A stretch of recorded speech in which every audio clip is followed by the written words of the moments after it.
Good morning बच्चों। Chapter checkup में question number 6 कह रहा है find the sum of 10 consecutive cube starting from 1। पहले तो इस क्वेश्चन को समझने से पहले इसके कॉन्सेप्ट को समझते हैं और वो कॉन्सेप्ट हमें इस पेज पे दिया गया है। इस पेज पे क्या लिखा है देखिए, यहाँ कॉन्सिक्यूटिव नंबर्स हैं। कॉन्सिक्यूटिव नंबर्स क्या, 1 2 3 ये कॉन्सिक्यूटिव नंबर्स हैं। अब उनके जो क्यूब्स है उनका सम फाइंड आउट करना है। सम मतलब एडिशन। अगर हमसे पूछा जाए find the sum of two consecutive cubes, two consecutive cubes मतलब दो कॉन्सिक्यूटिव नंबर और उनके क्यूब्स का सम, तो एडिशन करना है। 1 क्यूब है 1 और 2 क्यूब है 8, so 8 + 1 9। अगर हमसे पूछा जाए find the sum of 3 consecutive cubes, so 3 consecutive cubes मतलब 3 नंबर, फिर उनके क्यूब्स और उनका एडिशन। सो 1 क्यूब का 1, 2 क्यूब का 8, 3 क्यूब का 27, फिर 36। अगर आपसे पूछा जाए find the sum of 4 consecutive cubes, 4 consecutive cubes मतलब 4 कॉन्सिक्यूटिव नंबर्स, फिर उनके क्यूब्स और उनका एडिशन। तो 1 का 1, 2 क्यूब है 8, 3 क्यूब है 27, 4 क्यूब है 64, तो इनका सम क्या होगा 100। लेकिन बच्चों ये 4 तक तो हम कर सकते हैं। अगर हमसे पूछा जाए फाइंड द, जैसे क्वेश्चन नंबर 6 में पूछा गया है find the sum of 10 consecutive cubes, तो इसके लिए तो कुछ फॉर्मूला होगा ताकि हम बार बार एडिशन ना करें, और उस फॉर्मूला है यहाँ, ये वो फॉर्मूला दिया गया है बच्चों। तो वो फॉर्मूला है n + 1 / 2 द होल स्क्वायर। ये फॉर्मूला से हम आंसर फाइंड आउट कर सकते हैं। देखिए ये सम दोनों हमने किया है, इसमें चेक कर लेते हैं। जब 3 कॉन्सिक्यूटिव क्यूब्स थे मतलब n क्या था 3, ठीक है, ये सम के लिए n क्या है 3, सो 3 जहां जहां n है वहां वहां हम 3 डालेंगे। अब हमें पता है जो ब्रैकेट के अंदर है पहले वो सॉल्व करना है, तो हमें 3 + 1 पहले सॉल्व करना होगा, और 3 और ब्रैकेट के बीच में कोई साइन नहीं है मतलब मल्टीप्लिकेशन। 3 + 1 क्या हुआ 4, 2 नीचे है नीचे रखा ब्रैकेट और ये स्क्वायर, 2 1 = 2, 2 2 = 4, तो 3 2 = क्या हुआ 6 और उसका स्क्वायर, 6 स्क्वायर 36 आ गया ना बच्चों। अब हम 4 करके देखते हैं। अगर n को मैंने 4 लिया क्योंकि यहाँ 4 कॉन्सिक्यूटिव क्यूब्स है, तो इस फॉर्मूला में अगर हम n की जगह 4 लिखें और जहां जहां n है वहां वहां मैंने 4 लिखा है, तो देखिए 4 मल्टीप्लाई बाय 4 + 1 5 / 2 बाय स्क्वायर, 2 2 = 4, 2 5 = 10, 10 का स्क्वायर क्या है बच्चों 100, आ गया ना 100। तो इस सिंपल फॉर्मूला से हम ये सॉल्व कर सकते हैं। तो शुरू करते हैं।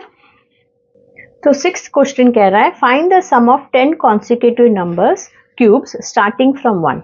सो अब है 10 कॉन्सिक्यूटिव नंबर्स, सो ए सम है 10। 10 कॉन्सिक्यूटिव नंबर्स मतलब हमारा n है 10, तो हम फॉर्मूला में लगाएंगे n की जगह 10, फिर ब्रैकेट n + 1 मतलब 10 + 1, फिर डिवाइड बाई 2, फिर the whole square is equal to 10 into, अभी 10 + 1 क्या है 11, फिर यहाँ होल स्क्वायर, 2 5 = 10, सो 5 11 = क्या हुआ बच्चों 55, 55 का स्क्वायर। सो अभी हम 55 का स्क्वायर करेंगे तो हमारा आंसर आएगा 3025। So your answer is 3025। ठीक है, अब नेक्स्ट क्वेश्चन है find the sum of 25 consecutive cubes starting from 1। तो अब n क्या हो गया बच्चों, अब n हो गया 25, so n is equal to 25, n की जगह 25, फिर ब्रैकेट ओपन n, फिर 25 + 1 bracket close divide by 2 the whole square.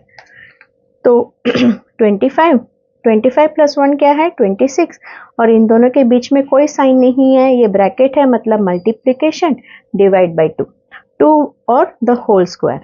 अब 2 और 26 2 टेबल्स में जाते हैं, 2 1 = 2, 2 13 = 26, तो 25 इंटू 13 क्या है 13 5 = 65, 13 2 = 26 + 6 32, सो 325 का स्क्वायर मतलब 325 इंटू 325 करना है, तो हमारा आंसर आएगा 105625। ठीक है बच्चों, अब नेक्स्ट क्वेश्चन की तरफ चलते हैं। Check whether the following numbers are perfect cubes, मतलब चेक कीजिए क्या ये नंबर परफेक्ट क्यूब है। इफ नॉट, अगर ये नहीं है तो find the smallest number that should be multiplied by the given numbers to make them perfect cube. मतलब अगर ये परफेक्ट क्यूब नहीं है तो किसके साथ मल्टीप्लाई करने पर ये एक परफेक्ट क्यूब बन जाएगा। जैसे फॉर एग्जाम्पल देखिए 8 सपोज 4 है, क्या ये एक परफेक्ट क्यूब है? नहीं। तो किसके साथ मल्टीप्लाई करेंगे तो ये परफेक्ट क्यूब बनेगा? तो देखिए हम क्या करेंगे, prime factorisation. 2 2s are 4, 2 1s are 2, मतलब कितना है 2 इंटू 2, 2 नंबर है। मतलब क्यूब के लिए, एक परफेक्ट क्यूब के लिए 2 कितना होना चाहिए? 3, कोई भी नंबर हो वो ट्रिपलेट्स में होने चाहिए। तो यहाँ एक 2 की कमी है, मतलब 4 को, ये जो हमारा क्वेश्चन है इसको अगर हम 2 से मल्टीप्लाई करेंगे तो ये परफेक्ट क्यूब बन जाएगा। और हमें पता है 8 परफेक्ट क्यूब है 2 का, 2 क्यूब इज 8। तो देखिए जो कमी है उस नंबर को यहाँ जोड़ना है, ठीक है। इसी कॉन्सेप्ट को समझते हुए हम यहाँ ये सम शुरू करते हैं। यहाँ मैंने पहले से ही 3 2 6 7 का प्राइम फैक्टर्स यहाँ मैंने कर लिया है बच्चों, क्वेश्चन नंबर 7A का। तो देखिए 3 ट्रिपलेट के फॉर्म में है, लेकिन 11 जो है वो सिर्फ 2 बार है, मतलब एक 11 की कमी है, करेक्ट। तो this number 3276 has to be multiplied by 11 to make it a perfect cube. फिर ये सम देखिए, इधर भी मैंने फैक्टराइजेशन कर लिया है। तो 3 कितनी बार है? स्क्वायर के रूप में है। 5 कितनी बार है? स्क्वायर के रूप में है। और 7 क्या है? 7 क्यूब। मतलब 7 तो 3 बार है, लेकिन 5 सिर्फ 2 बार है, मतलब एक 5 की कमी है। फिर 3 भी 2 बार है, मतलब 3 में भी एक कम है। तो हम 3 इंटू 5 15, मतलब हमें इस नंबर को 15 से मल्टीप्लाई करेंगे तो वो एक परफेक्ट क्यूब बन जाएगा। एक मिनट, हाँ सॉरी बच्चों, ओनली 5 स्क्वायर, यहाँ 5 3 बार है तो मैंने 5 एक कम लिखा है, तो 5 बरोबर है। सो 5 भी क्यूब है और 7 भी क्यूब है, सिर्फ 3 स्क्वायर है, मतलब 3 की कमी है, राइट। मतलब 2 3 है और एक 3 होता तो ये परफेक्ट क्यूब बन जाता। सो 385,875 has to be multiplied by 3 to make it a perfect cube. So answer होगा 3।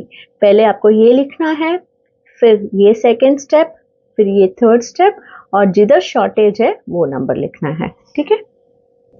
अब इस सम में देखिए बच्चों, ये 3 एक ट्रिपलेट बन गया तो 3 क्यूब, फिर ये ट्रिपलेट बन गया 3 क्यूब, लेकिन यहाँ जो 7 है वो सिर्फ 2 बार है, मतलब 7 स्क्वायर बना है, ये 7 क्यूब नहीं बना है, मतलब यहाँ एक 7 की कमी है।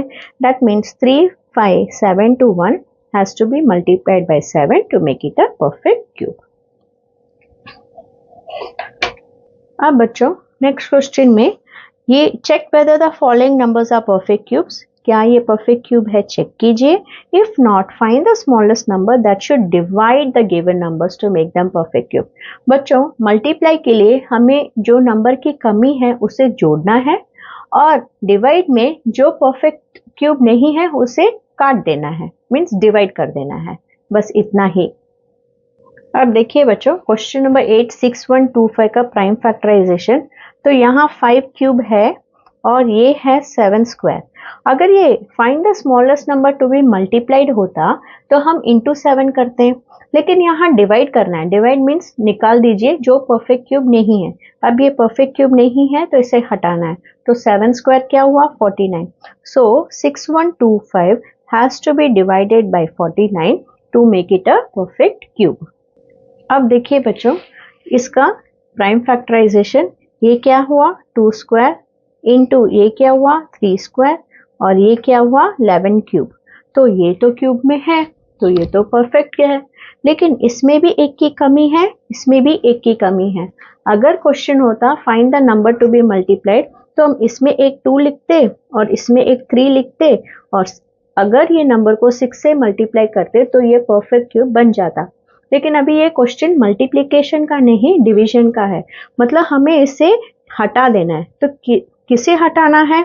2 स्क्वायर वो है 4, और 3 स्क्वायर वो है 9, मतलब टोटली 4 9s are 36 को हटाना है. So this number 47916 has to be divided by 36 to make it a perfect cube. अब यहाँ देखिए बच्चों 10584 ये 2 क्यूब है, फिर ये 3 क्यूब है और ये 7 स्क्वायर है. मतलब ये दोनों तो परफेक्ट क्यूब निकले, लेकिन ये नहीं है, तो इसे हटाना है. तो क्या नंबर को हमें हटाना है? 7 स्क्वायर. और 7 स्क्वायर क्या है? 7 इंटू 7 49. मतलब this number has to be divided by 49 to make it a perfect cube. अब नेक्स्ट क्वेश्चन की तरफ चलते हैं. ये हमारा लास्ट क्वेश्चन है बच्चों.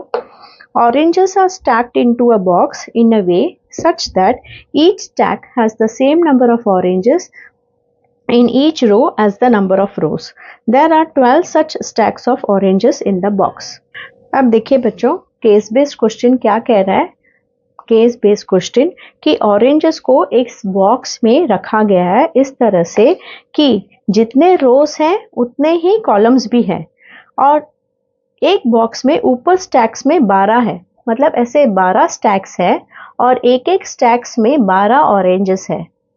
3 6 9 12 और ऐसे कितने रोज है? 12. मतलब जितने रोज उतने अंडे. तो टोटल नंबर ऑफ ऑरेंजेस कितने हैं? तो देखिए बच्चों, इसमें 12 है तो इसमें भी 12 होंगे, इसमें 12 12 12 12 और इसी तरह से यहाँ भी 12. ठीक है, तो हम कह सकते हैं इस length into breadth into height same है, तो 12 इंटू 12 इंटू 12. तो 12 इंटू 12 है 144 और 144 को अगर हम 12 से मल्टीप्लाई करेंगे तो देख लीजिए क्या आंसर आता है बच्चों. ठीक है, और बी का आंसर है how many oranges are there in each stack. मतलब एक स्टैक में कितने अंडे होंगे. अब देखिए ऐसे भी 12 और ऐसे भी 12 होंगे, तो कितने अंडे हुए एक स्टैक में? 144. क्यों? क्योंकि हम करेंगे लेंथ इंटू ब्रेथ, वो है 12 इंटू 12 दैट इज 144. शायद इसका आंसर 1728 आएगा बच्चों. 144, 12 4 48, 12 4 48 प्लस 4 52, 12 1 12 प्लस 5 17. हाँ, तो ये हमारे टोटल ऑरेंजेस है, मतलब इस फुल बॉक्स में. और ये स्टैक मतलब सिर्फ ऊपर का जो फर्स्ट लेयर है, यहाँ भी 12 अंडे और ऐसे भी 12 अंडे. तो एक एक तो हम काउंट नहीं करेंगे, लेंथ इंटू ब्रेथ कर सकते हैं. सो ये है 144 ऑरेंजेस. इसी के साथ हमारा चैप्टर चेकअप खत्म हुआ. अब अगला चैप्टर नेक्स्ट शुरू करेंगे. ठीक है, तब तक के लिए बाय बच्चों.